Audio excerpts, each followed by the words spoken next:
எனது மரியாதைக்கும் மதிப்பிற்கும் உரியவர் மேனாள் டிஜிபியாக காவல்துறை தலைவராக இருந்த பண்பாளர் ஸ்ரீபால் அவர்களாவார்கள். அவர்கள் எப்போதும் தன்னுடைய பணியை ஆற்றுகிற நேரத்தில் காவல்துறையினுடைய ஒரு பிரிக்க முடியாத ஒரு தத்துவமாக இருக்கக்கூடிய ஆத்திரப்படுதல், அவசரப்படுதல், வேகப்படுதல் இவைகளெல்லாம் இல்லாமல் ஒரு காவல்துறை அதிகாரியைப் போல் இல்லாமல் ஒரு சார்ந்த சொரூபியாகவே எல்லாவற்றுக்கும் பதிலளிப்பார். பொறுமையாக பதிலளிப்பார். பதட்டமின்றி எதையும் நிதானமாக மெதுவாகத்தான் பேசுவார். இது அவரிடத்தில் இருந்து மற்றவர்கள் கற்றுக்கொள்ள வேண்டிய மிக முக்கியமான ஒரு பயனுள்ள ஒரு வாழ்வியலாகும்.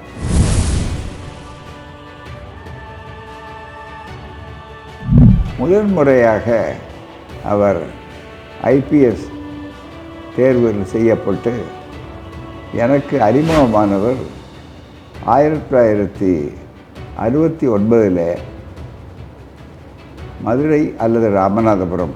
ஆனால் அந்த நிகழ்ச்சியிலே முதல்வராக இருந்த அறிஞர் அண்ணா அவர்கள் மறைந்தவுடனே அண்ணா அவர்களுடைய சிறப்பு கூட்டம் நினைவு படத்திறப்பை வைத்து அதில் அவர் தலைமை தாங்கி அந்த நிகழ்ச்சியில் நான் கலந்து கொண்டு பேசக்கூடிய வாய்ப்பை பெறும்போது தான் ஒரு இளைஞராக ஒரு எஸ்பி சூப்பரண்ட் ஆஃப் போலீஸ் வந்து நேரடியாக இருந்ததும் அவர் செறிவோடு அதை பேசினார்.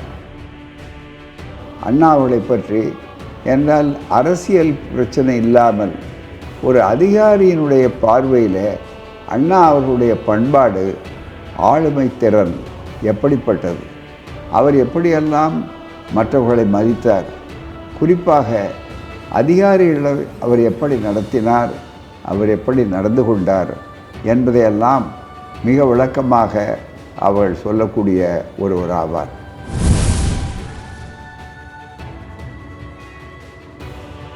பொது நிகழ்ச்சிகளில் ஆழமாக எதையும் துல்லியமாக படிக்கக்கூடியவர். ஆங்கிலமாக இருந்தாலும் தமிழாக இருந்தாலும் மிக சிறப்பாக அமைதியாக ஆழமான பொருள் விளங்கும்படியாக எடுத்து சொல்வார்.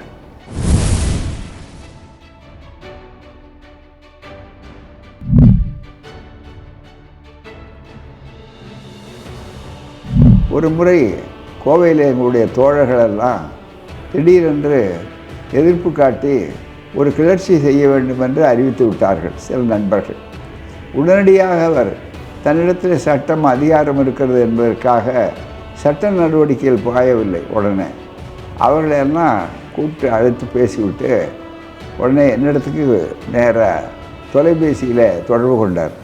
தொலைபேசியில் தொடர்பு கொண்டு, என்னங்க இந்த மாதிரி இருக்குது, அது ரொம்ப நிதானமாக தான் பேசுவார், ரொம்ப ஆழாமல் அசையாமல். வார்த்தைகள் ரொம்ப, நான் பேசுகிறது கூட வேகமான வார்த்தை, அவர் நிதானமாக தான். அப்படிங்களா அப்படின்னு கேட்பார் போடாமல். அப்படி வந்து ஒரு முக்கியமான உதவி பண்ணணுங்கன்னாரு. என்னங்கய்யா நீங்கள் வந்து உதவி என்னட்ட கேட்குறீங்க, நாங்கள்லாம் மற்றது உங்களுக்கு இல்லை என்ன செய்ய சொல்லுங்கன்னு. இல்லை உங்கள் தோழர்கள் கொஞ்சம் இங்கே பிரச்சனையை உண்டாக்குறாங்க, தேவையில்லாமல் கைது பண்ணுறது அது இது நடவடிக்கை எடுத்து அதெல்லாம் பண்ணுறதை விட தேவையில்லாமல் அந்த என்ன கோரிக்கை வைத்தார்களோ அந்த கோரிக்கை வைத்தவர்களிடமே நான் அதை பேசிவிட்டேன். ஆகவே அதை வந்து அவர்கள் ஏற்றுக்கொண்டார்கள். இதுக்கு மேலேயும் அவர்கள் வந்து ஆவேசமாக இளைஞர்கள், அதனால் அந்த இளைஞர்கள் வந்து தங்களுடைய கட்சி, தங்களுடைய கொள்கை, தங்களுடைய போராட்டம் அப்படிங்கிறத மையப்படுத்துகிறார்கள். அவர் உணர்ச்சி வயப்பட்ட ஒன்று தான். அது எல்லா கட்சிகளுக்கும் எல்லா தொண்டர்களுக்கும் தோழர்களுக்கும் இயல்பு தான், அவரே சொல்கிறார். ஆனால் அதை தலைமை என்று சொல்லும்போது உங்கள்கிட்ட சொன்னால், நீங்கள் இது ரொம்ப கட்டுப்பாடு உள்ள இயக்கம் திராவிடர் கழகம். எனக்கு தெரியும் தந்தை பெரியார் அவர்கள் எப்படி ஒரு இயக்கத்தை அது சிறுசா பெருசா, பெரிய இயக்கமாக சிறிய இயக்கமாக என்றெல்லாம் கவலைப்படாமல் ஒரு கட்டுப்பாடும் நாணயமும் ஒழுக்கமும் உள்ள ஒரு இயக்கமாக உங்களையெல்லாம் ஆளாக்கியிருக்கிறார். அப்படிப்பட்ட அதை தொடர்ந்து நீங்கள் செய்து கொண்டிருக்கிறீங்க, எங்களுக்கெல்லாம் மகிழ்ச்சி. எப்போவுமே திராவிட கழக கிளர்ச்சிக்கு வந்தால் மற்ற கட்சிக்கு அதுக்கு வித்தியாசமாக இருக்கும். அவர் சொல்கிறார் என்கிட்ட, ஒவ்வொரு கட்சியை பற்றி ஒரு அசஸ்மெண்ட், ஒரு மதிப்பீடு, எவாலுவேஷன் வச்சுருக்குறோம். அவர் சில கட்சிகள் ரொம்ப ஏறி குதித்து போட்டு பெரிய போராட்டம் நடத்துறதெல்லாம் பதிவு பண்ணணும்.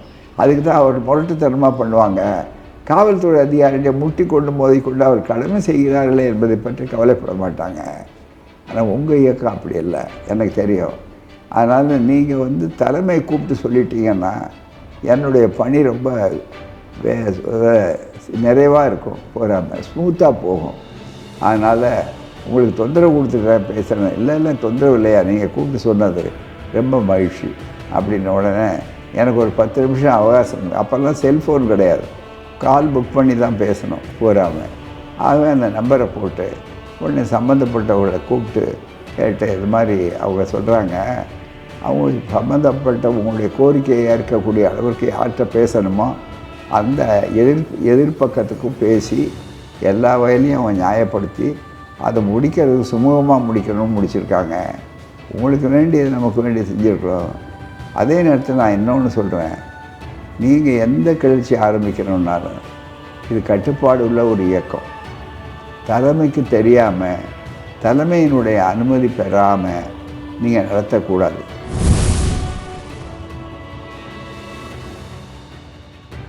சமணத்து கொள்கையில் உடையவர் அவர். ஒரு சமண துறவி போலவே ஒரு அதிகாரியாக இருந்தார். ஒரு அதிகாரியாக கொள்கை துறவியான, ஆனால் யாருக்கும் அவர் தீங்கி கொடுக்கறதில்லை. ஆனால் திருடனை விசாரிக்கணும், கொலைகாரனை சந்திக்கணும், அப்படியெல்லாம் இருந்தாலும் அந்த கடமையை இந்த சமண அணுகுமுறை மாதிரி ஒருவர் சிறப்பாக இருந்தார்னு சொன்னால் கொள்கையும் விட்டு கொடுக்காம அதிகாரத்தில் இருந்து கொண்டு அப்பழுக்கற்ற ஒரு அதிகாரியாக அவர் இருந்தார்கள்.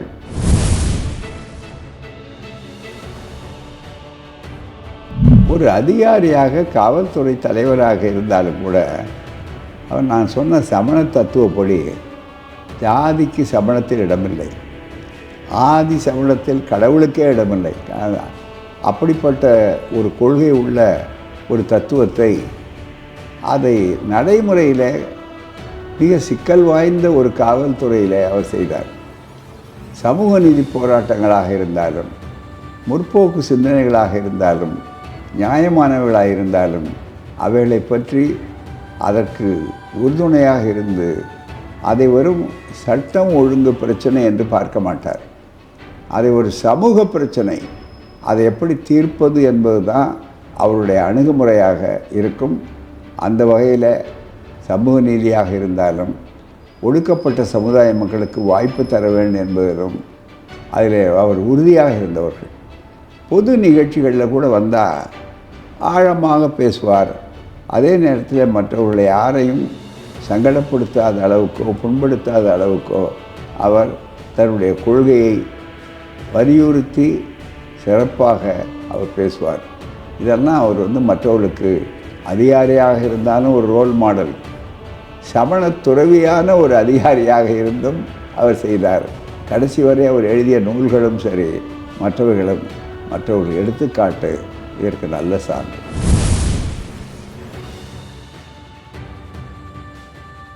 அதே நேரத்தில் வாரப்பத்திரிகைகளில் அவர் எழுதுவார், அதை எடுத்து போட்டிருக்கிறேன். நானே வாழ்வியல் சிந்தனையில் அவருடைய கட்டுரைகளை எடுத்து பயன்படுத்தி இருக்கிறேன். ஆகவே ஒரு நல்ல குடும்பம், ஒரு பண்புள்ள ஒரு பல்கலைக்கழகம் என்ற அடுப்பில் அவர் அமைத்து கொண்டு அவருக்கு பின்னாலும் அவருடைய புகழ் மங்காது ஒளியூட்டக்கூடிய ஒன்றாக வெளிச்சமாக வழிகாட்டி கொண்டிருக்கிறது. எனவே அவர் மறையவில்லை, நம் நெஞ்சங்களிலே நிறைந்திருக்கிறார்.